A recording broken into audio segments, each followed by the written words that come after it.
After the 4 steps of the polishing finished, we need to check the end face of the connector. Now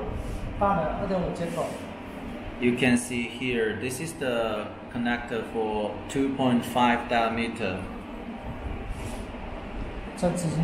Before the end face test, we cleaning first and then connect it on the machine to check the end face.